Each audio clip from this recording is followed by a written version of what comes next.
你有冇試過同啲親朋戚友傾偈講打坐冥想嘅話題時，佢哋反應好大，叫你唔好搞啊？又或者你自己有冇啲特別嘅親身經歷？我有啊。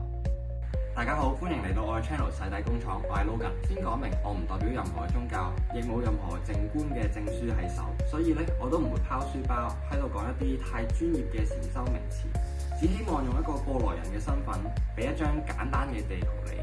如果你想踏入呢條修行嘅路，我之前有關 CBT 嗰條片都有提過，靜心嘅練習可以提升我哋對情緒覺察嘅能力。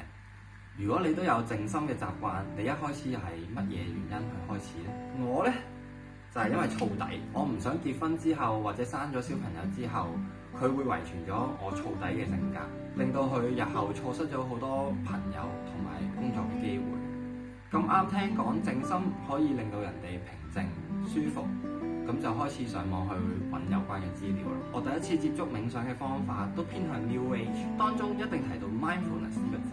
簡單嚟講就係直接清空你嘅思緒，唔去諗任何嘅嘢。當然啦，發白日夢同埋遊魂都係每個靜坐過、冥想過嘅人必然會面對過嘅事情。但當你察覺到你遊咗魂嘅時候，只要輕輕拉翻你嘅注意力翻嚟，去繼續你嘅唔諗嘢就 OK 嘅啦。後來有一段時間，陳定邦師傅都出咗幾條有關靜坐冥想嘅 YouTube 片，咁我又跟住去做啦。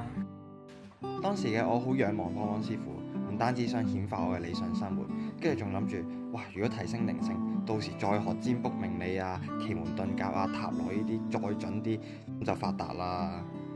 或者科幻少少，如果提升靈性可以同外星人接觸，都幾好喎。當時我啱啱學打坐，內心真係好快得到從未感受過嘅平靜同安樂，所以當時周圍都同屋企人啊、同朋友分享。但係點知佢哋反應係：喂，唔好亂試啊，好危險㗎，小心走火入魔啊，會俾惡靈入侵嘅。當中最大反應嘅通常都係基督徒。不過唔好誤會啊，我唔係話佢哋錯㗎，某程度上佢哋其實係啱嘅喎。因為我都真係舐過嘢，但同一時間我都發現一件有趣嘅事情。基督教都有一個類似修行嘅方式叫默想，而之後我跟法印法師學嘅禪靜雙修班，某啲方式都同基督教嘅默想好相似。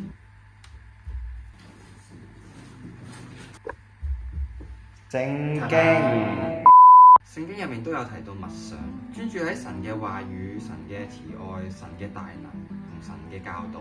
咁揾咗幾個有關默想嘅章節啦，全部都喺詩篇入面揾到嘅，包括神啊，我們在你的殿中想念你的慈愛，我也要思念你的經營，默念你的作為，我要默想你的訓詞，看重你的道路，我趁夜間未換，將眼睜開，為要思想你的話語。基督徒嘅默想將焦點放喺自我嘅啟發同埋同神嘅連結。佢同 New Age 嘅冥想最大嘅分別就係 New Age 嘅冥想主張放開一切嘅依戀，聖經嘅默想就集中喺神嘅話語。Meanwhile，好啦，我講翻我嘅瀨嘢事件先。有一晚我就臨瞓前如常咁盤腿打坐啦，清空我嘅思緒之後，調好呼吸，進入 mindfulness 嘅狀態，清空思緒，跟住就開始幻想我嘅理想生活，普普通通嘅中產家庭，半退休嘅生活，可以多啲陪屋企人，輕輕鬆鬆。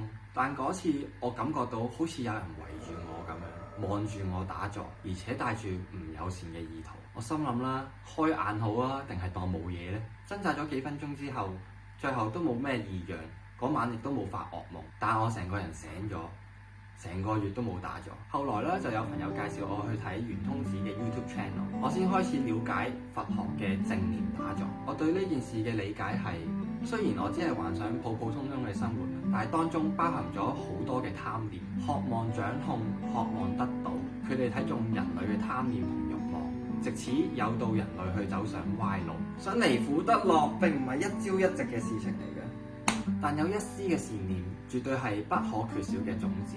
而基本功由坐姿到專注呼吸，到觀照呼吸，其實都已經唔簡單嘅。講到呢度，你可能會問：靜坐、禪修、止觀、禪定究竟係乜嘢嚟㗎？簡單嚟講，靜坐就係修止，即係止息雜念；而禪修就係止觀禪定，先止後觀。靜落嚟之後，仲要識得去觀察自己嘅念頭、情緒，然後去思考、去領悟。禪淨雙修就係將兩者結合，冇止你靜唔到，冇觀你得唔到事實嘅真相，冇禪你得唔到智慧。咁之前參加過一次法性講堂嘅禪淨雙修班啦，喺法忍法師上面嘅課堂上面，我學咗幾樣嘢。Body scan 咧，由頭到腳逐步去放鬆 ，mindfulness 咁數呼吸，平靜你嘅心，回顧一生，由細到大咁反覆回顧，幫自己放低執着，默寫經文。如果背到心經，就喺心入面一筆一畫咁樣寫，感受經文嘅意思。如果背唔到嘅話，寫個佛字都得。觀佛就喺心入面，盡量細心咁樣觀想佛像。你係咪覺得同基督教嘅默想好相似呢？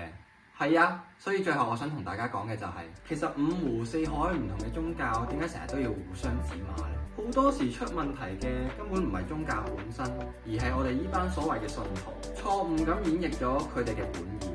凡所有相，皆是虛妄。超！大家做緊嘅嘢根本就係殊途同歸，何必咁執着個名詞同個外表呢？只要係導人向善嘅宗教，都係一個好嘅宗教。希望呢條片可以幫你安全咁樣行你嘅修行路，同時撇開你對其他宗教嘅偏見同敵意。記得 CLS like 同留 comment 同 subscribe 我嘅 channel 洗底工廠。我哋下次再見，拜拜。